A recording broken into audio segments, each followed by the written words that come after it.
Bismillahirrahmanirrahim, në emër të Allahut të gjithë mëshirshmit, mëshirbërësit. Falënderimet, lavdërimet tona gjithmonë qofshin për Allahun xhelle shanuhu. Salatet, selamet, përshëndetjet tona ja dërgojmë pejgamberit Muhammed alayhi salatu wassalam, familjes së tij, shokëve të tij të ndershëm dhe mbarë atyre që ndjekin rrugën e tij në ditën e gjykimit. Të nderuar televizionistë, vëllezër dhe motra, ju përshëndes. Assalamu alaikum wa rahmatullahi ta'ala wa barakatuhu. Duke lutur për pranimin të ibadeteve të kësaj dite të sotme që jemi munduar të bëjmë në mënyrë më perfekte dhe ato të i kanë qenë me sinqeritetin më të pastër nga zemrat tona. Po na kalojnë këtë ditë bereqetshme dhe po i afrohemi fundit të këtij muaji të bereqetshëm. Dhe padyshim që gjatë këtij muaji të Ramazanit neve kujtojmë ngjarje të mëdha të cilat kishin ndodhur në kohën e pejgamberit Muhammed alayhi salatu wassalam. Ngjarje që shënuan fillimin e epokës së re të jetës së pejgamberit alayhi salatu wassalam dhe të shtetit të ri i cili ishte pra në Medinën e ndritshme. Ngjarje jo vetëm në kohën e pejgamberit alayhi salatu wassalam që ka ndodhur gjatë muajit Ramazanit, por thuhet që edhe pas vdekjes së pejgamberit alayhi salatu wassalam, prej fitore më të mëdha të cilat i kishin korrur sahabët, shokët e tij, por edhe pas pejgamberit sallallahu alajhi wasallam, 4 halifët e drejtë dhe shumë perandori të tjera, edhe ajo perandoria osmane në fund, pra kishin ndodhur shumë prej fitoreve në betejat e tyre që kishin me armiqtë e tyre gjatë këtij muaji të Ramazanit. Prandaj, sonte ne përkujtojmë një ngjarje e cila kishte ndodhur në kohën e pejgamberit alayhi salatu wasalam. Ajo është fitoria në Bedër. Si ndodhi, pse ndodhi, cilat ishin arsyet, cilat janë ato mësime që neve mund t'i marrim dhe dobi që mund t'i nxjerrim nga kjo ngjarje e luftës së Bedrit ndërmjet pejgamberit alayhi salatu wassalam dhe atyre që nuk i kishin besuar. Neve sonte kemi ftuar në studion e TVBS-s, në studion e hapur këtu nga konaku i xhamisë Sinan Pashës, hoxhën e nderuar imamin në xhamin e muderris Ymer Prezent dhe profesor në medresen Alaudin Paralela në prezent doktor Gökhan Efendi Shipkovica. Hoxha Efendi, mirë se keni ardhur. Mirë.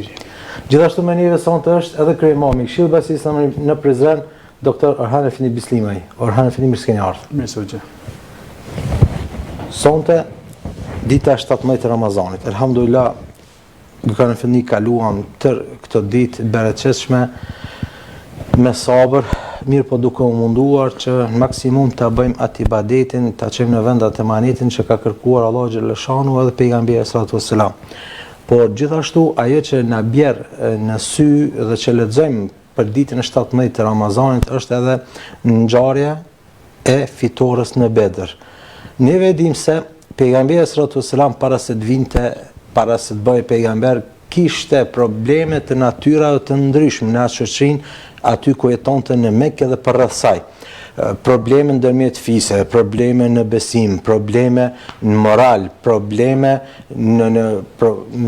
në familje, probleme shoqërore të ndryshme që ishte i përballohej populata e Mekës, me cilën përballej me sfida të ndryshme. Erdhi pejgamberi sallallahu alajhi wasallam dhe dal nga dal filloi që këto probleme t'i zgjidh.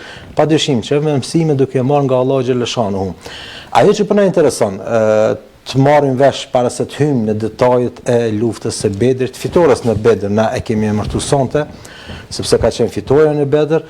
Ajo që po na intereson pak të kuptojmë ato vitet që pejgamberi Muhammed alayhi salatu wasalam ishte i dërguar pejgamber dhe ishin 13 vitet e qëndrimit të tij në Mekë. Çfarë vite ishin, vështirësitë me të cilat u ballafaqua Muhamedi alayhi salatu wasalam dhe në anën tjetër lehtësitë me të cilat i pa se po vijnë isharete ose shenja të mira në rrugën të cilën e ka filluar ai së bashku me shokët e tij. Bismillahirrahmanirrahim. Alhamdulillah, wassalatu wassalamu ala rasulillah, wa ala alihi wa sahbihi wa man wala. Allahun xhelle shanuhu e falenderojmë dhe duke falenderuar Allahun mjaftohemi. Përshëndetjet tona, salatet, selamet, ja dedikojmë Muhammedit alayhi salatu wassalam, mbi familjen e tij, shokët dhe mbi çdo musliman. Fillimisht juve ju falenderoj për këtë ftesë dhe ju përgëzoj për këtë program shumë të mrekullueshëm. E lutë Allahun xhelle shanuhu, inshallah ju shpërblen me të mirat e tija në këtë dhe në botën tjetër. Padyshim se ky muaj e Ramazanit, përveç tjerash që kemi folur deri sot për adhurimet të ndryshme që i ka, sikur agjerimi, namazi teravis, dhënia e lëmoshjes, e shumë tjera, Ramazani e ka edhe një kënd tjetër. Me ndihmën e Zotit do flasim edhe shumë ndodhi që ka ndodhur në këtë muaj në historinë islame. Njerëzit u kthyen në natyrshmërinë e tyre të pastër, u njoftuan me monoteizmin. Atë ditë kur Allahu xhaleshanuhu ja shpalli Muhammedit alayhi salatu wasalam ajetin e parë Iqra. Do thotë e bëri profetin alayhi salatu wasalam pejgamber, prej atij momenti njerëzit u njoftuan me realitetin. Unë do mundohem edhe disa argumente mi përmend, sepse na shërbejnë për matutje. Allahu xhaleshanuhu thot, kana an-nasu ummatan wahida. Njerëzit, filli i tyre, ishin në një popull të caktuar, në një popull me një besim, e pastaj ndodhi ajo që ndodhi, njerëzit u ndan në grupe, u ndan në fe, në mendime kështu me radhë. E kuptuam se Allahu xhaleshanuhu me krijimin e Ademit alayhi salatu wasalam, padyshim se atëra pa një fe, të gjithë ishin të orientuar tek Allahu xhaleshanuhu. Tash, Zoti na pedim, kur e dërgoi Muhammedin alayhi salatu wasalam i dërguar te populli i tij, e bëri atij obligim t'i ftoi me kasët në veçanti e gjithë botën në përgjithësi në fenë islame. Do thotë nuk është pejgamberlluku të qëndrojnë të shtëpia edhe të pajisëm me mesazhet hyjnore dhe qëndrojnë në shtëpi. Jo, gjithë ato që i kanë ardhur pejgamberit alayhi salatu wasalam, pejgamberi i ka kumtuar popullit vet. Paraprakisht po ja afrohen betejës. Allahu thot wa laqad ba'athna fi kulli ummatin rasula an ya'budu Allaha wajtanibu at-taghut. Na, gjithsesi, në çdo popull i kemi dërguar të dërguar. Mesazhi i tyre, adhuroni vetëm Allahun një dhe shmanguni idhujtarisë. Kjo është mesazhi hyjnor për çdo kohë, për çdo vend që i ka dërguar profet. Mirë shtrohet pyetjeja. Çfarë ishte këmbimi i kësaj pune? Çfarë kanë pritur profetët e Zotit, e respektivisht Muhamedi alayhi salatu wassalam? Sepse e dim në jetën tonë, vetëm se nëse kryeni një punë, unë e pres diçka. Edhe për këtë na tregon apo për strategjinë profetike, pejgamberi alayhi salatu wassalam vetëm se e ka recituar ajetin që është zbrit prej anës së Zotit. Thot Allahu, ja qaumi la es'alukum alayhi ajra, in ajriya illa ala Allah. Do thë, o populli jam, prej juve nuk pres do një shpërblim material, as do një lavd edhe lavdat. Por shpërblimin e pres prej atij që më ka krijuar. Deri këtu nuk ka ndonjë konflikt interesi në aspektin e botës. E pse ndodhi pastaj lufta e para luftës, pse ndodhi hijreti? Padyshim se pasi që u njoftuan me islamin, mushrikët nuk qëndruan duar kryq, por u munduan me çdo mënyrë njerëzore me e stopua këtë bereqet, këtë hajër që e pruni Muhammedi alayhi salatu wassalam. Dhe bënën që mos linçime, vrasje, problemet shumëta, uzurpim të pasurive, i bënën muslimanëve vetëm e vetëm të jenë si pengesë dhe të mos vazhdojnë muslimanët në rrugën e tyre, por të vazhdojnë në rrugën e parë që ishte paganizmi. Edhe për këtë Allahu thot, pra ata yuridun e yutfiu nur Allah. Ata u munduan dhe do mundohen vazhdimisht me shujt dritën e Zotit, por ja caktimi i Zotit o ndryshe. Vazhdimi i ajetit, Allahu vetëm se ka me plotsu dritën e tij. Tash njerëzimi ishin në fillim në një fe, pastaj u ndan në fe të ndryshme, e pastaj me ardhin e Muhamedit alayhi salatu wassalam në këtë botë, atëherë filluan përsëri mu kthy tek besimi i një Zoti apo në monoteizëm. Këtu që duhet me potencua dhe diçka, e pastaj po him te tema jon, më falni, Jo, sigurisht po flisni për disa zhvillime që i kanë paraprit Bedrit. Se sa të bëhen fjalë për një fitore specifike në nivel të ummetit, natyrisht ai antagonizmi në mes të politeizëve, pabesimtarëve që ishin kundërshtar të pejgamberit alayhis salam, dhe njërën anë në mes të muslimanëve në krye me pejgamberin alayhis salam e arriti një farë kulmi ku tash edhe ndodhi Bedri si një rast i konfliktit direkt. Pra, ato zhvillimet janë shumë të rëndësishme se si ka ndodhur dhe janë arsyeja kryesore e ndodhisë së luftës, por është më interesant që të prekim disa aspekte më konkrete rreth luftës. Allah shpërbleft, këtu duhet me cek edhe me potencu se në atë kohë 13 vite me shumë të lashe, persekutime, tortura, vazhdimisht që përjetonin muslimanët, kjo diçka shumë interesante, ishte ndaluar rezistenca, ta them armatosur, kundër mushrikëve. Ishte ndaluar. Do thot arma kryesore e tyre ishte durimi. Pejgamberi alayhis salatu wassalam i thoshte atyre isbiru fe inne maw'idakumul janna. Bëni durim. Përveç durimit ishte në pyetje se muslimanët nuk ishin agresor, edhe nuk ishin sulmues, nuk prishnin rahatin e qetësinë kërkujt, as nuk e rrezikonin kërkënd. Edhe synonin diçka më të madhe se sa ishte ideja e përmirësimit të shoqërisë. Po.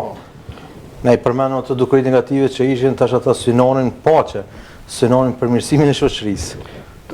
Tash subhanallah, Allahu xhaleshanuhu e përgatiti atë gjenerat. Do thot në kohën e shpalljes, në kohën më të vështira, në fillin e shpalljes, në kohën e Mekës, e pastaj në kohën e Medinës, e pastaj u plotësua, ta them, dhe erdhë me një përfundim se e din me të vërtet muslimanët ditën ti menaxhojnë kohë të vështira, jo duke i manifestuar agresivitet, por gjithsesi durim, duke shpresuar tek kushte Zoti, sepse këtu edhe nëse e shprehi atë dhimbjen edhe atë nervozën teme me një formë jo të pëlqyer prej anës Zotit, atëherë unë ndoshta e fitoj diçka të kohës, por e hupi atë që është e përhershme. Ata e kuptuan.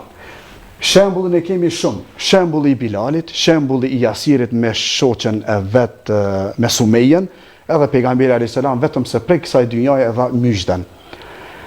Ndodhi hijreti. Disa sahabët para profetit alayhis salatu wassalam, pejgamberi alayhis salatu wassalam dhe disa të tjerë pas tij. Hijreti ishte shpërngulja prej Mekës në Medinë, emigrimi, që ndodhi në vitin 622 apo 622, po. Ndodhi hijreti se deshta me e parapri kësaj, sepse tash vetëm se e përmendim kur ndodhi lufta e Bedrit. Hijreti e tham sepse Mekja është vendi më i pëlqyer Muhamedi alayhis salatu wassalam, por ja, rastet vështira e bënën që edhe ai melon tokën e vet, vendin e vet, vetëm për një arsye shumë fisnike. Mu kthy përsëri te vendi i tyre, mi shpërblye as si mos mi denu.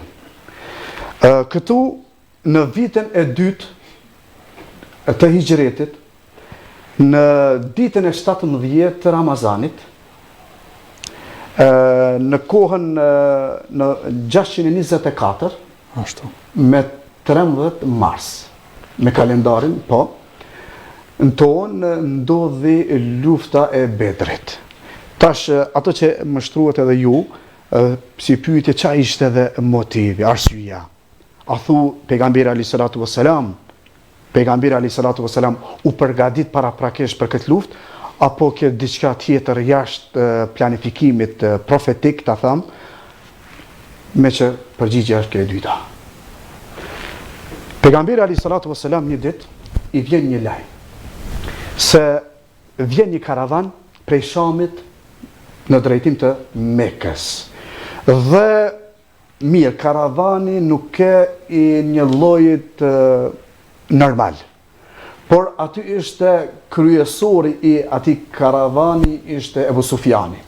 Në atë kohë ishte jo musliman, dhe ai karavan përmbante në vete shumë pasuri, mbi 1000 deve, shumë ari argjend dhe shumë mallna të ndryshme, muj me thonë diçka prej shumë pasurisë që kanë pas me kasët. Kur dëgjoi pejgamberi alayhis salatu wassalam për këtë rast, I informoi edhe sahabët, ata të cilët ishin prezent në atë fjalim të pejgamberit alayhis salam, me që ishte paraprakisht apo diçka, ta them spontanisht, sepse nuk u përgatitën një numër i madh, por ata që ishin prezent. Gjithsej ishte numri 317, sipas disa transmetimeve. Aty ndodhi pejgamberi alayhis salam, pasi që i tregoi, ata e pranuan, thanë po dalim, për çfarë? Vetëm t'i rikthejnë diçka prej pasurive të tyre, të cilat janë rrëmbyer më parë.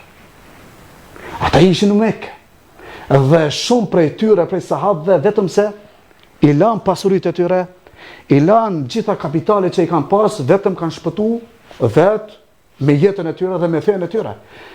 Edhe tash kaluan në Medinë, të varfër, pa asnjë, ta them, element jetës, vetëm se Allahu xhaleshanuhu çoi sebeb medinasët, ensarët, që i dulën krah me kazve. E këtu pejgamberi alayhis salatu vesselam me një drejtësi absolute, shkojmë të marrim hakin ton, dhe shkon. Dhe këtu tashmë po fillojmë te fillimi i Bedrit. Pejgamberi alayhis salatu vesselam i çon disa shokët e tij dhe ti shikoi se kur paraprakisht vjen karavani dhe kalon afër Bedrit. Pse Bedr, ai vendi pse u quajt ashtu, dhe çka mi përmend aty, me që inshallah do i përmendim tash. Kanë të mi, me vërtet tër ato sakrificat pejgamberit alayhis salatu vesselam që i përmendet në gjatë asaj periudhe 13 vjeçare sa ishte në Mekke, dhe më pas edhe ai mundi i tij, emigrimi i tij, na jep të mendojmë në tër atë sabër që kishte, në tër atë durim pas gjitha atyre maltretime që ja ban atij, madje duke shku deri tek ajo më e ulta që nuk mund ta adoroj një person që është pa kur fare dinjiteti, mund të themi, e lejmë t'i bëhet një veprim i tillë pejgamberit alayhis salatu vesselam. Po ajo që po dojmë dalim, Orhan Efendi, është 14 sheku e më shumë kalum për kësaj ngjarje, dhe hala na sot e kësaj dite, hala e përkujtojmë këtë ngjarje.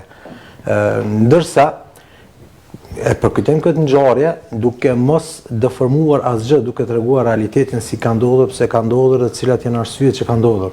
Ndërsa e dim nga historia jon, në qoftë nga e kaluara, por edhe nga historia jon e para disa viteve, atyre viteve të 90-ta të luftës, shumë gjëra ndoshta po i harrojmë shumë shpejt.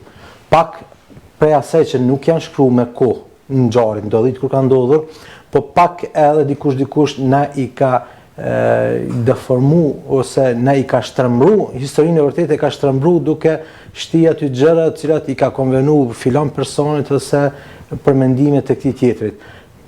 Çka është ai qëllimi që neve hala sot dhe kësaj dite të përkujtojmë betejën e Bedrit dhe si ta ruajmë këtë përkujtim, jo vetëm për festat fetare kur të kemi këto beteja, por edhe beteja tona të lavdishme të luftës të fundit të UÇK-s, si të ruajmë përkujtimet për to dhe si të ruhen sa më origjinal, ashtu që mos humbet origjinaliteti i tyre. Bismillahirrahmanirrahim. Faleminderit për pyetjen. Edhe dëgjova edhe hoxhën e nderuar për disa aspekte, me që filloi atë si lloj uvertyre, atë parahyrjen për në Bedër, por mrrim në Bedër. E rëndësishme që mrrim. Bëhet fjalë për një fitore të madhe. Nuk është Bedri çka do beteje.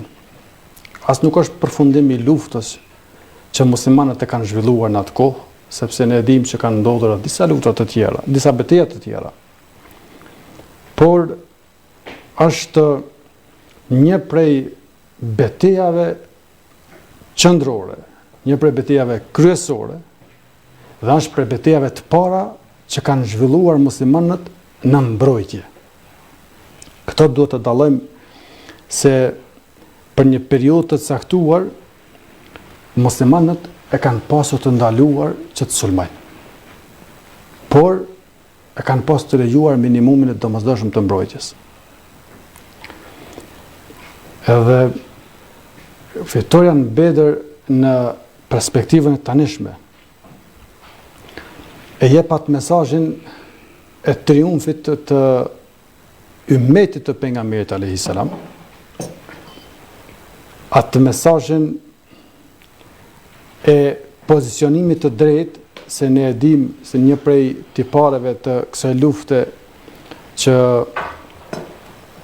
është quajtur Gazvetul Furqan, luftë që ka dalluar të drejtën nga padrejta, të vërtetën nga kota. U pa shumë qartë se kush është në rrugën e drejtë e kush nuk është në rrugën e drejtë. Mbi të gjitha Bedrin, fitoren Bedër të pejgamberit alayhis salatu wasalam duhet kuptuar edhe në aspektin strategjik, se siç e përmendi Molla Gjykani, pati ndodh shpërngulja prej Mekës në Medinë. Në vitin 622 ndodhi. 2 vjet pas, vitin 624, por ndodh betejë e Bedrit. Pejgamberi alayhis salam u shpërngul. Dashti që t'i hik çdo zullumi, e çdo konflikti, e çdo gjakderdi. Hiki, e la vendingjën, prej Mekës, shkën në Medinë. Por çfarë ndodhi? Tash kundërshtarët nuk dashnin ta lanë edhe në Medinë. Ideja ishte për ta çrrenos çdo celul të pejgamberit alayhis salam që tashmë veç kishte lëshuar rraj, jo vetëm në Mekë, po edhe në Medinë. Ata donin që ta çrrenosnin pejgamberin alayhis salam njëherë për gjithmonë. Na kemi pas për shembull eksodin, shpërnguljen masive në luftën e Kosovës. Dashti i madh i Zot edhe u kthyem. Por shpërngulja e pejgamberit alayhis salam dhe tendenca kundërshtarëve të tij ka qenë që ta çrrënjosin. Edhe çfarë po ndodh tash, o duhet më mbrojt pejgamberi alayhis salam dhe muslimanët, o duhet të mbroheshin në këtë luftë Bedrit, ose rrezikoheshin ta përjetonin edhe një shpërngulje tjetër prej Medinës, e që mo ishte pikpyetje se ku do të mund gjenin strehim. Ku më shku? Ishte domethënë për jetë vdekje. Kjo nuk ishte një luftë agresore, një luftë sulmuese e pejgamberit alayhis salam Bedri. Ishte një luftë mbrojtëse për dinjitet, për qenjen njeri, për atë që sot po quhet atë pluralizmin e mendimeve, të ideve, të kulturave. Në instancë fundit, pejgamberi alayhis salam askën nuk ishte duke futur me zër në fe, me dhomë. Ua kishte publikuar si i dërguari i Allahut, e janë i besonin Zot, jam i dërguar i Zotit, askën s'po fut me zër. Po këta dhe kundërshtarët edhe me këtë gjë nuk ishin rahat, donin me çdo kusht. Edhe erdhi momenti kur për jetë vdekje duhet të luftonin, e zhvilloi betejë, se nuk ka qenë dëshirë pejgamberit alayhis salam më zhvillu betejë në Ramazan. Ka ndodhur me 17 Ramazan. Që është një argument historik se pejgamberi nuk ka provokuar luftë, por kur kanë ardhur, kur është nis ai karvoni i kundërshtarëve, i armiqve të pejgamberit alayhis salam, kur është nis për drejt Medinës për ta sulmuar pejgamberin alayhis salam, kanë dalë, kanë prit në vendin Bedër që mos zhvillohet lufta në Medinë, ku kishte edhe gra, edhe pleq, edhe fëmijë, e do të mund të ishte mbasi edhe më e përgjakshme. Ndodhi kjo betejë, edhe aty tash kjo ka ndodhur, ato që thatë se pyetje ju Molla Faruk, aty ka ndodhur, lufta është në vitin 624, nuk është në para histori. Kjo është brenda periudhës shumë të freskët në ato statistikat e historisë. Edhe nuk mund të devijohet askush, na mund të nxjerrim secili prej këndvështrimit të tij, mund të nxjerrim shumë perla, shumë mesazhe prej Bedrit, sepse në fush betejë, që do t'ja lëm Molla Gjykani të flas, në fush betejë ndodhi Gazvetul Furqan, ndodhi dallimin kush ishte në rrugë drejt e kush nuk ishte në rrugë drejt. Aty vërtetu që pejgamberi alayhis salam e kishte përkrahjen e Zotit, edhe ka qenë mesazhi kryesor, historik, për kundërshtarët, se pejgamberi alayhis salam nuk është një prins që pretendon për famë ku ta di, por është një i dërguari i Allahut që ka përkrahjen e Zotit. E këtë do ta përforcoj një ajet i Kuranit që vjen ma vonë dikuri, mbas disa betejave që janë zhvilluar jo pas Bedrit. El-yawma ya'isa alladhina kafaru min dinikum fala takhshawhum wakhshawni. Kur Allahu tash nuk kujtohet për pas cilës betejë ka ardhur kjo ajet. Mos ndoshta te Haxhi Lam Tomir zikun. Kur Allahu i thot pejgamberit alayhis salam, el yawma ya'isa alladhina kafaru. Sot kundërshtarët e tu janë dorëzuar dhe i kanë humbur shpresat që juve që rrumbejnë e që analin hovin e zhvillimit fesë tuaj. Fela takhshawhum wakhshawni. Allahu thot, mos ju friksoni më atyne. Friksoni vetëm Zotin. Keni punë me Zotin. Edhe ka qenë ajo përgjigja definitive që korrespondon me Bedrin Tikurja që ishte zhvilluar në vitin 624. Dhe Zoti që betejë si ajo e Bedrit pra të përkujtohen sa më shumë dhe mësimi që duhet të marrim dhe që do të kërkojmë prej dy mysafirë, prej dyve juve hoxhallarët efendiler, do të kërkojmë pas disa pyetjeve tjera, do të kërkojmë cilat janë edhe ato mësime që mund t'i marrim, çfarë do vina, pse hala sot e kësaj dite 14 shekuj kanë kaluar ta përkujtojmë luftën, betejën e Bedrit, fitoren e Bedër, për cilat arsye. Ajo që po na intereson kanë efendi betejën e Bedrit patjetër që në këtë luftë kanë ndodhur ngjarje të cilat kanë përshkruar historianët më të mëdhenj të kohës atëherë kur kanë jetuar, por hala edhe sot e kësaj dite ruhen këto ngjarje që mund dallohen prej betejave tjera. Prej cilat prej këtyre ngjarjeve mund na i shkoçitni nga betejë e Bedrit për t'i përmendur dhe për dëgjuar të shikues tan. Sipas asaj që e përmendet historianët, Allahu në kapitullin Jusuf, në ajetet e para të këtij kapitulli ka thënë se me të vërtet Kurani është përveç tjerash, është një libër që të rrëfen historitë më origjinale që kanë ndodhur më parë. E pse për Bedrin shumë flasim, sepse në kapitulli apo ta them suratul Anfal, po ashtu edhe disa ajete prej surës Ali Imran, po edhe në Tobe, flasim për këtë betejë. Na deri në momentin e fundit kësaj dynjaje vetëm se kemi pas qasje me këtë betejë. Sepse Allahu na tregon jo vetëm atë në aspektin e mbrëmshëm të sahabëve dhe çfarë kanë ndije në zemrat e tyre, vështirësitë e kudione, por ka aq shumë mësime për neve që nuk jemi më në epokën e tyre, aq ka mësime shumë serioze për orientimin ton në rrugën e Zotit në rastet veçanta nëse jemi të orientuar, saqë tash inshallah do mundohemi t'i përmendim disa raste dhe çfarë ka ndodhur, sepse ashtu siç e thotë edhe ju, është një betejë e jashtëzakonshme. Është një betejë me që për emrave të kësaj është Ghazwatul Bedr, Ghazwatul Bedrul Kubra, Yawmul Furqan, Iltiqa al-Jam'an, domethënë janë disa këtë me kuptimet e veta, sepse të gjitha i përmban kjo. Na e tham, pasi që u përfundua edhe e kuptuam se Ebu Sufjani erdhi. Ebu Sufjani si një strateg i madh, po ashtu edhe ai, prekandit vet, për me siguru rrugë karavanit të tij, i çon disa njerëz dhe me një formë informohet se me të vërtet një grup prej Medinës kanë ardhur dhe po bëhen gati për t'i sulmuar këta. Ky çon lajm në Mekë dhe kërkon ndihmë. E ani më na ndihmu se po na rëmbejnë këtë që e kemi.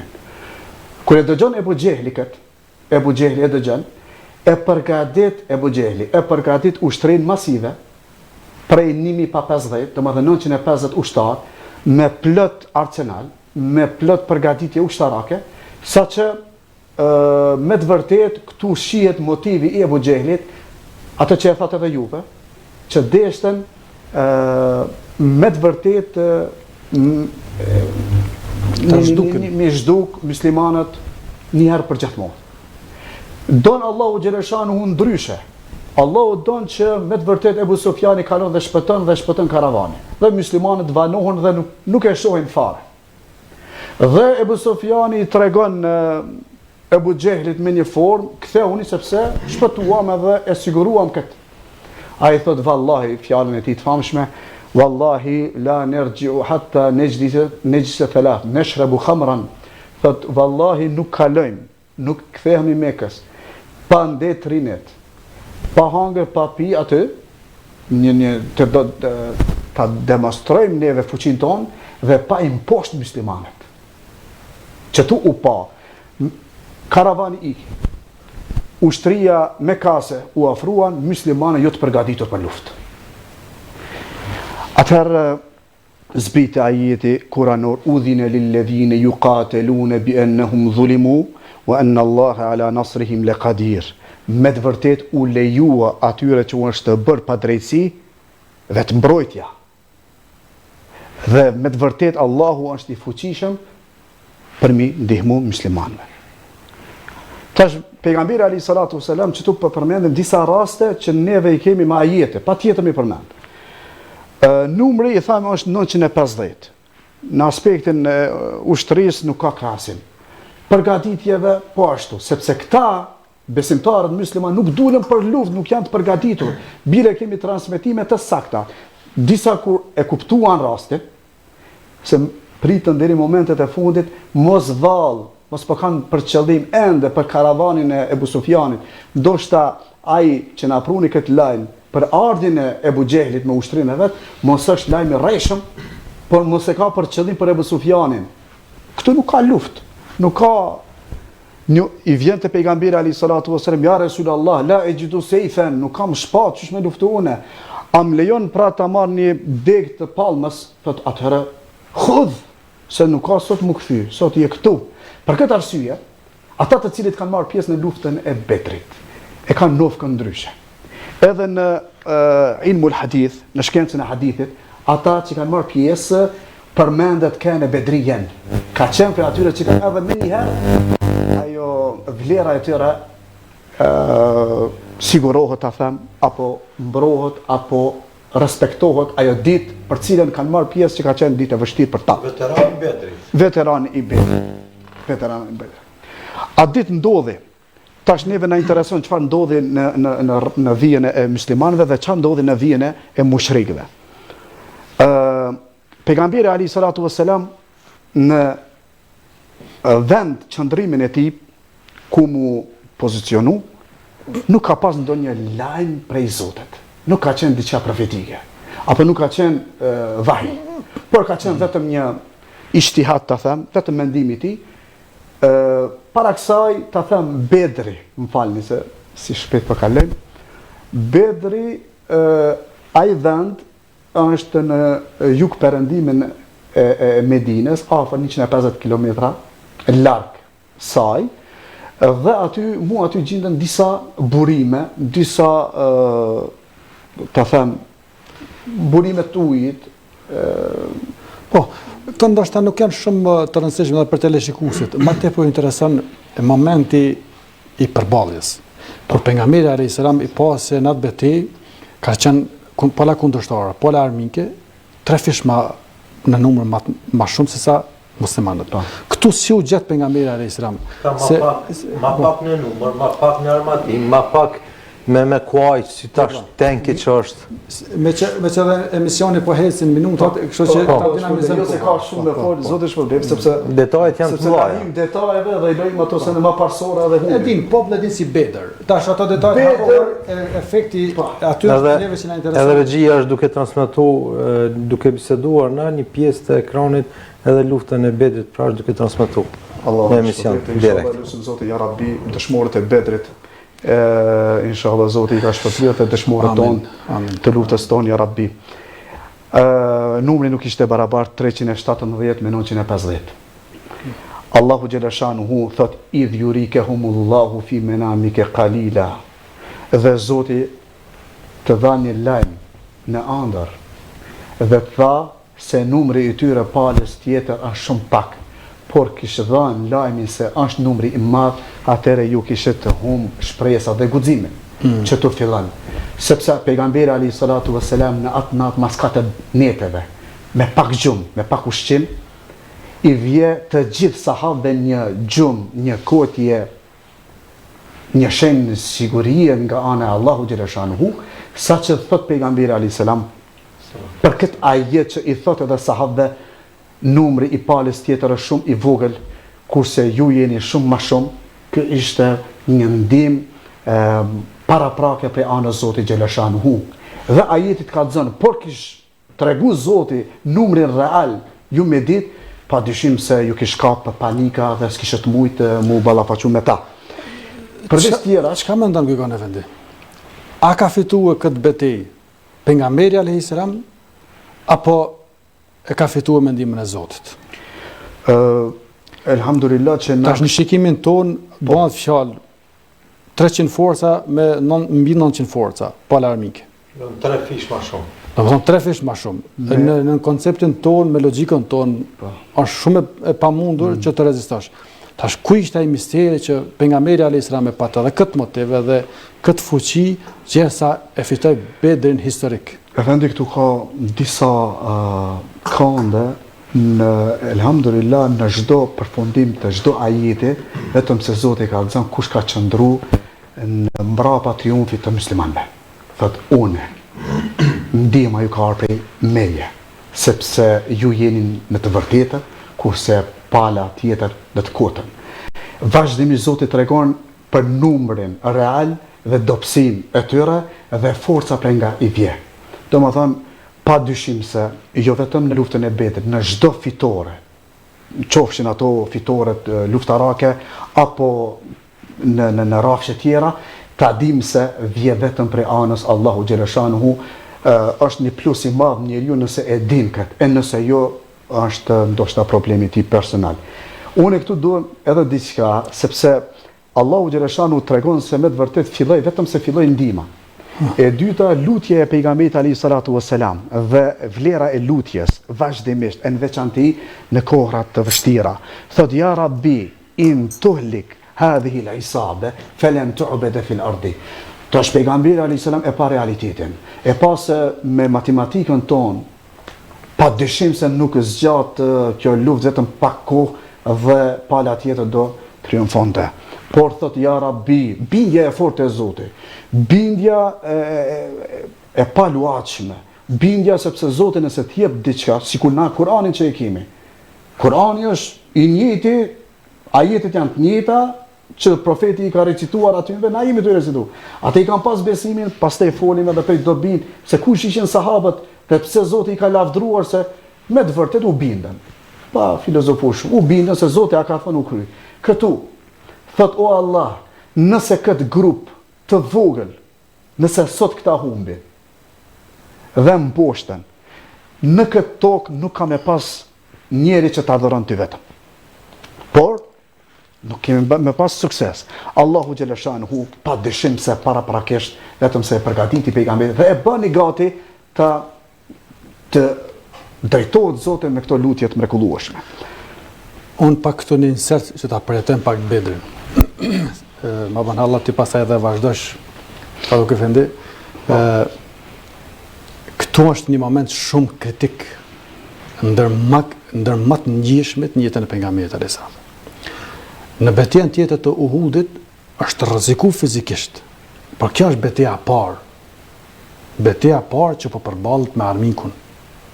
Ku nuk kishte akoma nuk ishte spaku dhe emocionalisht i servitur ta përballoj betejën. Edhe më përvojë strategjike. Edhe përvojë strategjike nuk ishte, edhe në numër të vogël. Ka hadithe të sakta të pejgamberit alayhis salam. Në atë moment kur e shef palën armike se është shumë në numër më të madh dhe më fuqishme. Dhe e shef grupin e vetëm të shokëve të tij që ishin pak. Në atë moment pejgamberi ka qenë i tmerrushëm. Domethënë, është kon i tmerrushëm se aty nuk ishte më rahmet e me ta zgjedh vendin ku po të bjerë. Aty ishte për jetë vdekje. Bëhej fjalë për disa pak minuta kur dihej epilogu i betejës. Transmeton Ebu Hurajra radiallahu ta'ala anhu në atë moment ato që përmendi Molla Gjykoni, pejgamberi alayhis salam yahtif bi rabbihi. Ka bërtit në dua për Zotin. I ka ngrit duart sa ka mujtur në alt, edhe yahtif bi rabbihi me Zot lart ka bo dua tek Allahu, ja Rabb, ati ma wa'adtani, o Zot, ma jep ato që ma ke premtuar, fitoren pra. 3 herë, o Zot ma jep ata që ma ka premtuar se i shefte armikun shumë të fuqishëm. Edhe in tuhlik hadhihi al-isabati min ahli al-islam la tu'bad fil ard. Nëse ky popull, ky grup që jemi këtu, sot mbarojmë këtu, vdesim, pas neve më vështirë se do të ketë dikush me ta adhuruar në sipërfaqen e tokës. Aq shumë ka bërtit ndoa pejgamberi alayhis salam, gjersa edhe ajo pelerina që ka pasur si për shpatullave, i ka rënë tokë, edhe shkon Ebu Bekri radiallahu ta'ala anhu, e thotë ja Resulallah, mjaft ke bo doa tek Allahu, se Allahu na shef, Allahu duke na pa, Allahu ta ka bo kabul doan, e ty në ishte që ti marrën masat, që të luftojmë, wala qad nasarakumullahu bi Badrin wa antum adilla. E Allahu ju ndihmoi juve në Bedër kur ishit pak, e Allahu i dha urdhër me laçeve, inni ma'akum fathabbitu alladhina amanu. Un po ju jap urdhër juve me lekve, me i dhon përforcim aty në qendër fushë betej. Me lekët e kanë ndihmu, edhe këtë do ta them, bile kemi transmetimit sakta nga fushbeteja Bedrit, se në ato momente kur ka pas përleshje, tregojnë sahabët e pejgamberit, kur janë përlesh me një mushrik, me një pabesimtar, me një politeist, edhe kanë pas ai ka rënë tokë. Pa prit mas ka rënë tokë. Ka qenë efekti i ushtrisë së melekëve. Se Allah thot me 1000 melek ju ndihmuan në Bedër. Ata kanë marrë drejt për drejt pjesë aktive në mundjen e kundërshtarëve të pejgamberit alayhis salam dhe në udhërimin e fitores. Ajo që ishte, që thash më herët si pyetje, këtë luftë, forcat e pejgamberit alayhis salam ishin një karshëllëk teknike fizik në fushbetej, për këtë luftë e fitoi i madh i Zot. Ishte fitore për Allahu xhallahu xhallahu. Kanë thënë, këtë që përmendi Orhan Efendia, mund të themi që është një mrekulli e Zotit, një mucizë që Allahu xhallahu xhallahu ka dashur të shpëtoj këta njerëz me atë rastin siç përmendën, pra kanë pa njerëz duke u mbytur vetvetiu, pra edhe fjalën e Zotit që përmendi Orhan Efendia, që Allah i ka dërgu, i ka përforcuar ata menimi me laçe. Na tham, pse kjo betejë është e veçantë, sepse banorët e botës u shoqëruan me banorët e qiellit. Me laçet kanë marrë pjesë. Dhe kjo vazhdimisht vazhdon, për nëse banorët e botës janë në rrugën e Allahu xhallahu xhanhu, sepse kjo është garancë prej Zotit. Me të vërtetë e shumë pëlqej kjo që e potencuat pejgamberi alayhis salatu wassalam, ishte momenti i parë, apo ajo ko ishte e para për të që u ballafaqua me një ushtri, por nuk e i stërvitur kështu në aspektin shpirtëror, në aspektin nuk ka qenë i përgatitur. Kurse pastaj në betejë tjera me një formë e ka ditë edhe adresën edhe metodën si ta lut Allahun xhallahu xhanhu. Kjo diçka e mrekullueshme. Tash Allah nuk filluan dy luftime. Pejgamberi alayhis salatu wassalam e merr një grosht rër dhe vetëm e gjun kështu për nalt drejt kundërshtarëve. Allah pa e fillu. Sepse ka shumë nën pjesa kështu mi përmend, por ndoshta nuk janë shumë të rëndësishme, sepse 14 ata janë ndeh, kanë qenë nuk e kanë marrë për seriozitet ushtrinë muslimane, por menduan që janë shumë pak, kur u zgjuan, Allahu thot në Kur'an, e tashmë, kur u zgjuan, i bënëm ata t'ju shohin dy fishin e tyre. Tash edhe në aspektin nam, Allahu thot në Kur'anin në famad, të thot, qad kana lakum fi ayatin fi fi'atayn iltaqata fi'atun tuqatilu fi sabilillah wa ukhra kafiratun yarawnahum mithlehim ra'y al-ayn. Keni shumë argument në atë takimin e parë kur u takuan dy grupe. Njëra për Allahun, sepse nuk ka ndonjë interes botës, tjetra vetëm se ishin mohues. Kur u zgjuan, Allahu edhe një ndihmë prej anës Zotit, u zgjuan me syrin e tyre, të thëmë fizik, i pan muslimanët dyfishin e të ushtrisë së tyre që e patën vetë. 950 tash muslimanët pishohen mbi 1800. Me të vërtetë ishte të merë për ta. Kurse muslimanët në anën tjetër vetëm e patën atë qetësi shpirtërore, pushuan, Zoti e çoi një gjumë të lehtë dhe Allahu i çoi edhe shi përmes së cilit u pastruan edhe fizikisht, edhe i largoi dëmet dhe veset e shejtanit dhe ke përforcim i tyre në aspektin e zemrës dhe thot wa yuthabbit bihi al-aqdam dhe përforcim i kanë të më thënë në rrugë dhe në betejë. Filloi lufta. Filluan, ka qenë edhe kemi dëgjuar edhe në për lufta tjera, po ka qenë zakon të arabët të dalin fillim 2 luftime.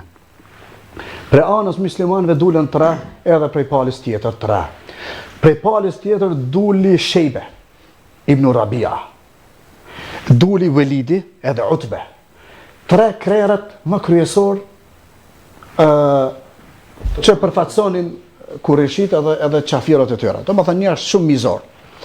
Ku anën tjetër, Hamza ibn Abi Talib, Abdul Muttalib, Ali ibn Abi Talib, edhe Ubejdi ibn al-Harith. Tash, interesant, këta 3 paganëve, kur dulen, do më thënë, baba, birë dhe vlla, do më thënë një familje e ngushtë dulen prej, dhe që me manifestu edhe me tregu atë arogancën që e kanë dhe që dojnë me ju shferrës juve. Kur dulen 3 prej ensarve, para prakisht dulen 3, ata thonë, jo, na nuk kemi punë me juve, na dërgoni djemte migjallarve tanë, dojmë pa ata me kast, dojmë pa. Edhe pejgamberi alayhis salam i drejtohet Hamza dil, Aliu dil edhe Ubejdes. Edhe Hamza me njëre përfundon. Aliu po ashtu, i treti pak vënohet, Aliu dhe Hamza i ndihmojnë dhe po ashtu triumfon Ubejde. Për Aliun, një prej poezive që e ka, kur ka dalë një betej, jo këtu, thot, ene ledhi se metni ummi hajdara, ke lejthin fil ghabati keriuhul mandhara. Këtë e ka recitu vetë Aliu. Thot, une jam ai që nëna ime më ka quajtë Luan. Luan. Jam shumë i fuqishëm dhe në asë një mënyrë nuk mundet të me ik gjahi prej meje. Do më thë, une kër e kapit armikun tem, une Aliu radiallahu anhu, dhe për vlerën Aliut kemi shumë argumente. Ndodhi lufta ashtu si që thatë edhe ju, pejgamberi alayhis salatu vesselam prej lutjeve i tha, o Allah, na ndihmo me 3000 melaçe. Me 3000 melaçe. Allahu thot, po ju dërgojmë 1000 melaçe, do vinë një pas tjetrës. Do më thonë, është vetëm një fuqi morale, kur e din se vetëm një melek mund ta shkatroj krejt botën. Ama numri vetëm kur e din njeriu se kam sa është numri i palës tjetër, çaq melaçe, ty t'je forcë. Pastaj thot, e ju, fe in taspiru ve tattaqu, e nëse ju në vazhdim të luftës jeni shumë korrekt, jeni të devotshëm, çdo lëvizje e bëni për hatër Zotit, atëherë Zoti ju jep edhe 5000 engjëj të tjerë. Sa u bën numri? Dietarët kanë thonë mbi 8000 melaçe kanë marrë pjesë. 8000 sipas Kuranit pa marrë. 3 u lut pejgamberi non 3 u lut pejgamberi alayhis salatu vesselam, Allahu i tha bela, u pranu lutjeja, tash 1000 tjerë plus e keni 5000 nëse jeni të devotshëm edhe vazhdoni në këtë standard që keni prit Allahu xhaleshanu. Melaçet kur marrin pjesë, o vetëm se shihet se Allahu xhaleshanu është razi. E pastaj kur përfundoi lufta, me që muslimanët, subhanallah, kënë shumë minjohës ndaj Zotit. Dhe këtu u pa edhe njerë vlera e sahabëve. Para kësaj, ensarët e patën një marrëveshje ndryshe me profetin alayhis salam. Marrëveshje ishte se ti, përderisa je në Medinë, na me çdo kusht kemi me të mbrojt edhe sikur që mbrojnë familjet tona edhe shtëpitë edhe pasurinë tonë. Por jashtë kufive të Medinës nuk kemi obligim. Pejgamberi alayhis salam para se mu fillu lufta, betejë i drejtohet krejtëve, derisa flet sahabiu i madh Sa'd ibn Mu'adh, thot ja Resulullah, më duket se jeton aksion neve, apo jeton e prit përgjigje prej neve. Semi'na wa ata'na. Idhheb, na nuk thejmë që shkanë thënë Jahudit Musës a.s. Shko ti me Zotin tënë lufta. Na thejmë ti, idhheb ente wa rabbuke, fe nahnu ma'akuma nuqatil. Edhe na jemi në këtë proces. Edhe na jemi në këtë betej. Edhe na asnjëherë nuk të lojmë të vetën në këtë. Atëre, përveç masi që përfundoi lufta, sahabët e morën notën, e kaluan, e dhanë provimin, pejgamberi alayhi salatu wassalam vetëm se e pa premtimin e Zotit që u realizua, u afrua tek të vdekurit e Kureshive dhe u drejtu me emër dhe mbi emër. Fulani i biri fulanit, fulani i biri. Hel wajadtum ma wa'ada rabbukum haqqa. Juve a e gjetët premtimin e Zotit tuaj të vërtet, na e gjetëm premtimin e Zotit tonë të vërtet. Zotit na premtoi neve fituam. Zotit na premtoi neve krenari, e arritëm. Zotit na premtoi neve shpërblim, na shpërblej e juve.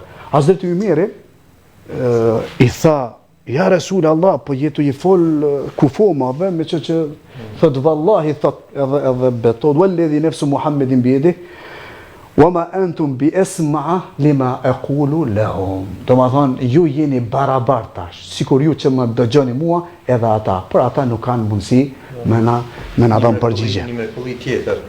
Dhe Zotit që këto mrekullit cilat ka ndodhur në luftën e betejën e Bedrit, por edhe shumë beteja tjera, t'jenë sa do pak shembull për ata besim drejt, për ata besimtarë të cilët synojnë, kanë para tyre një qëllim, ndërsa mendojnë që nuk mund të arrijnë qëllimin. Le të vazhdojnë, sepse ndihma do t'i vjen nga Zoti, ashtu siç erdhi pejgamberi sallallahu alajhi wasallam. Orhan Efendi, kemi një pyetje nga një teleshikues. Do të vazhdojmë pastaj tek tema jonë. Një teleshikues thotë, babai im ka ndru jetë nga koronavirusi në Angli. Atje nuk e kanë larë gjenazën. Edhe këtu kur e kemi pru, vetëm çka e kemi falë gjenazën, a është gjuna çka s'ka mujt me larë gjenazën. Në vendimin dhe në qarkurën cila ka qenë edhe për media nga Bashkia Islame e Kosovës, aty shkruan në rastin e vdekjes së personit si pasojë infektimit me koronavirus, konfirmuar nga KSHP-ja, tu i konfirmuar nga institucionet e Anglisë, nëse kufoma përgatitet, pastrohet dhe mbyllet hermetikisht në morgun e QKUK-s, atëherë ndalohet hapja arkivolit dhe gjenaza do të varroset pa u pastruar nga autoriteti fetar, ndërsa namazi i gjenazës do t'i falet pas varrosjes, duke respektuar distancën e duhur sociale në raport imam-xhamat. Tash, ky person thotë, çka është më mirë unë me bë tash pas vdekjes për babën? Me bë hatme, me prej një kurban, me dhënë sadaka në vlerën e hatmës ose të kurbanit, pasi të pamës pata mundësi me i hapë. Dohon atë ceremoninë e lamjes pedim që nuk bëhen vetëm nëse i kanë bërë institucionet. Për ndryshe nuk qilet kufoma e cila është e mbyllur hermetikisht. Se ka dhe raste tjera kur gjenazja mund të mos lahet. Për shembull, nëse bëhet fjalë për dëmtime, raste sëmundjeve, dëmtime shumë të mëdha kur nuk mund fakt të lahet, s'ka çka me la njëri. Dëmtime ose raste sëmundjeve, në këtë rast nuk gjitse më shumë. Smundje gjitse po pra, për to kemi fjalën. Për smundje gjitse, në këtë rast nuk është fajësi e familjes, bëhet fjalë për raste specifike. Në këto raste specifike, familja s'kalon kur gjë eksik, kur gjë mungur, nuk ka kur farë përgjegjësie. Në raste të këtilla janë marrë organet kompetente, që është du të mu marrë, pra në shumë rregull që janë marrë, dhe këta namazin e gjenazës duhet ja falë nëse se kanë falë. E kanë falë. Bile edhe preferohet paset vërrosët mund të falët, pra. Po tash për këtë punën e Covid-19, që zatën që ajo ka qenë e preferuar. Na po i dim të rregull. Paset vërrosët. Ndërsa sa i përket se çfarë aspekti të kontriboj si bamirësi për shpirtin e tij, këto janë të hapura. Pa një farë mangësie që sunja ka bo pamjen, që bëjmë ato traditat që e mojnë pamjen që el mandej vinë ato. Këto janë prej aty kujdesit për të vdekur që të mos harrojmë me njëherë se deri ka qenë mesin tonë. Amma te format nuk do ta ndal. Në secilën që e përzgjedh është e mirë. Hatmja Kur'anit nuk diskutohet. Hatmja Kur'anit është me vlerë që i lexohet për shpirtin e rahmetlisë, por edhe çdo bamirësi tjetër që mund ta bëj, ndonjë sadaka që mund ta dhuroj, qoftë në ndihmë të ndonjë xhamie, qoftë ndonjë për shpirt aty prindit. Një jetë duhet ta bëj për shpirt të rahmetlisë. Ato që e jep prej pasurisë, prej çfarë do të qoftë tjetër të bamirësisë, duhet ta bëj një jetë për shpirtin e rahmetlisë. Janë të hapra le zgjedhje të cilën s'po mund të them Kur'ani është fjala e Allahut. Kur'ani është fjala e Allahut edhe leximi i tij e ka peshën e vet. Do thotë mund në sidomos nëse prej edhe kurban edhe gjëra të tjera të cilat absolutisht si jo, mundet me prej kurban, mundet në forma mundet ta sponsorizoj një student në studime, edhe kjo për një bursë, si lloj burse, po pra mund të merr pjesë në ndërtimin e ndonjë spitali, mund të participoj me një shumë të caktuar, mund të ndihmoj të varfrit. Ama është e kushtuar që në jetën ta baj për shpirt të babës. Filan të rahmetlisë me emër. Dikon e fundi. Vazhdojmë me atë pjesën që po du pak me nxerr prej këtë kësaj që ndodhi në betejën e Bedrit, në këtë fitore që pejgamberi sallallahu alajhi wasallam pra i përmendëm nuk ishte i barabartë në asnjë aspekt me kurejshitët, me armiqtë e tij. Cilat janë ato mësime që i marrim prej betejës Bedrit? Pse na hala edhe sot e kësaj dite ta përkujtojmë këtë ngjarje? Çka na hin punë jetën tonë tash për shkak kjo ngjarje dikush thot, ajt bëhoç para 14 shekuj e ka ndodhur kjo. Çka më hin punë mua tash? Ku janë ato dobit që ne mund t'i nxjerrim nga kjo betejë e Bedrit? Mësimi i parë se si përkthehet besimi në vepra. Të gjithë neve po flasim për veprat e mira. Dhe çdo njeri për neve don atë fitimin final ta ketë. Kur e lexojmë na këtë betejë, edhe ndodhjet e kësaj, padyshim se e shohim në mënyrë praktike se çfarë kanë bërë njerëzit që ishin sikur na, prej miqit dhe prej gjakut. Por e patën diçka më tepër se na, bindjen e fortë e Allahu. Nëse ekziston bindja, që është monedha kryesore për me fitu botën tjetër, nëse ekziston kjo, atëherë Allahu për ty të bën çuditëra, të bën mrekulli, keramete, sepse vetëm se je drejtu anës të duhur. Neve sot, nëse e kemi atë bindje se Allahu xhaleshanuhu neve na urdhëron të jemi në rrugën e tij, për që në rrugën e tij nuk është e lehtë, sepse duhesh mu shmang prej sendeve që ndoshta ty të pëlqen ato. Kjo është. E ti përderisa ti, kur e shen një grup të vogël të besimtarve, që e patën ngajlen për me na transmetu fejen neve që jemi sot, u përgjakosun, prej tyre afër 14-15 ranë dëshmor, e prej tyre patën, thot Allahu në Kur'an na tregon mas mirë, thot فكأنهم يساقون إلى الموت, momentet caktume menduan se po miran zvar në vdekje, nuk kanë pas edhe i kanë shkrep gjitha shpresat, momentet caktume, pastaj përsëri Allahu xhaleshanuhu u ka lehtësuar.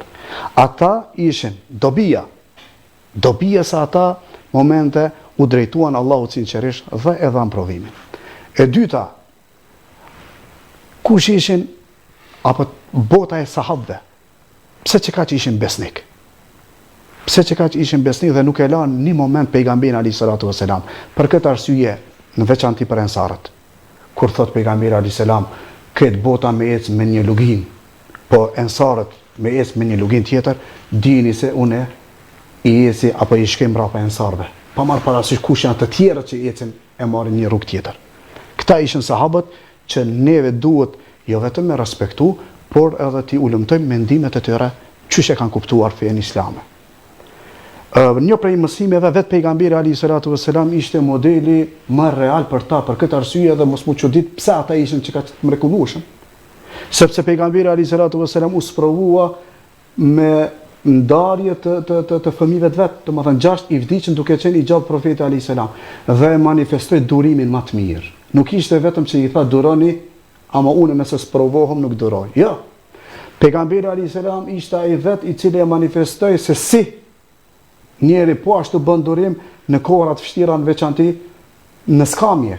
Vi sahabët ja Resulullah, shiko, e kam me vete, e kam mbulu me një gur, të më thënë me shtrëngu, mos me ndja të dhimbjen e uris, thët shiko, unë e kam 2.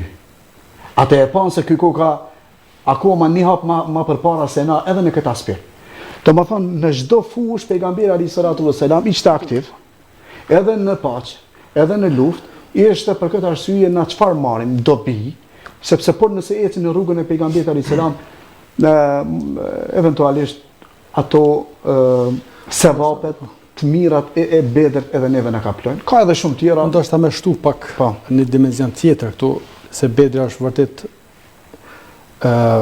një institucion që na jep shumë mesazhe edhe në aspektin organizativ të shoqërisë së parë muslimane, por ndalemi pak në ato specifikat e betejës.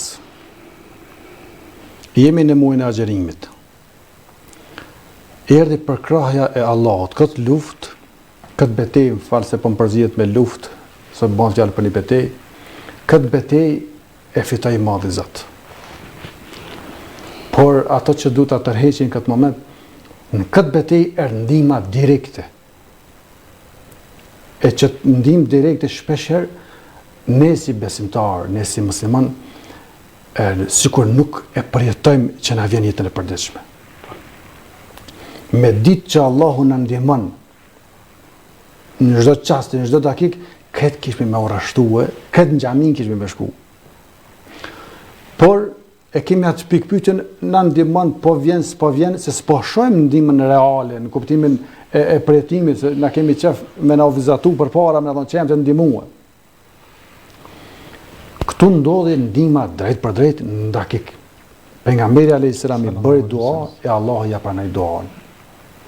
Edhe I ndihmoi, edhe këto na vërtetojnë në Kur'an. Hajde këtu ta shohim atë komunikimin e Allahut me gjësinë, me shkaqet fizike, me ligjet fizike që për ne janë ligje e që për Allahun janë asgjë në atë kuptimin. Allahu kur don ta ndihmojë robën e vet, nuk ka ndonjë pengesë. Ma tesqutu min waraqatin illa ya'lamuha. Nuk ndodh me ra një gjeth prej pemës e që Allahu mos me ditë. Nuk ndodh. A kemi tash argumente në Kur'an që Allahu ka vërtetuar atë komunikimin me gjithësinë edhe ndërhyrjen në ligjet fizike për ta shpëtuar dikon atë dikon.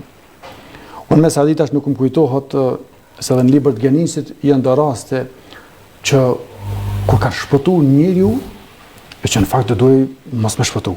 Për shembull, prej kati 8 me sa e kam lexuar herë këtë çështje, kur dikush ka ra pe balkonit, kati 8 e mbeton poshtë, mirë po ka shpëtu. Që në këta teori do duhej ai me mbaru në dakik aty. Ka plot raste tjera, ose kur rrezohet ndonjë aeroplan, ose shohim na fëmijë ndonjëherë kur na rrezohen fëmijët që do duhej të lëndoheshin shumë më shumë, por nuk janë lëndu. Atash është ai ndërhyrja shpeshherë që Allahu e mban atë ekuilibrin gjësi me melajikët, e që na shpeshherë nuk I vjen. Sidomos, për shembull, nëse jemi duke shikuar një fëmijë, mund të lëndohet më shumë përballë shikimit tonë. Por nëse ne nuk e kemi shikimin aty te ai fëmijë, edhe ai rrezohet diku jashtë shikimit tonë, sikur Allahu mbron më shumë atë sepse ai është botë e pastër. Është një moment kur Allahu I ka thonë direkt tokës, për shembull te tufani I Hazreti Nuhit, kur është bazi tufani, që është argument se Allahu kur don me ndërhym direkt në gjësi ndërhym. Qoftë në luftë, qoftë në jetën praktike, qoftë për ta kaluar në rrezikshmëritë që mund të na ndodhë në jetën e përditshme, ama shumë është e rëndësishme a jemi na me Allahun. Në tufanin e Hazreti Nuhit kur është bon kret ujë toka vendi, Ja ardi bla'i ma'ik. ja ardhi blej ma'ak. O ja sema Aqli'i. aqli'i. o aj tokë, përbije ujin, o qiell ndale ujin. Këta e morën këtë urdhën prej Allahut edhe o stabilizoj gjendje. Ose sot për shembull njeriu ndërton mekanizma ndryshëm teknike, teknologjik, ka mundësi që përmes atyre telediregjimeve të komandojnë në distanca me qindra mijëra kilometra trupa të ndryshëm. Prej tokës e teledirigjon. Pra njeriu ka arrit në këtë nivel të telediregjimit. E mund ta marrë me mend madhështia e Allahut fuqiplot, që ka qenë shumë e thjeshtë me ndërhyrë në luftën e Bedrit, me shpëtu pejgamberin alayhis salam, e me shpëtu muslimanët, ose të ndërhyjnë në jetën e përditshme tonën, me na shpëtu për një rreziku, me na shpëtu për një telashe, për një belaje, ku ta dim. Në këtë rast, kjo që e tërheqja të simpatinë ose të imat për krahin prej Allahut, është sa ne do t'jemi në rrugën edhe në anën e tij. U qujt Gazvetul Furqan, sepse muslimanët ishin në rrugën e Allahut e Allah i ndihmoi ata.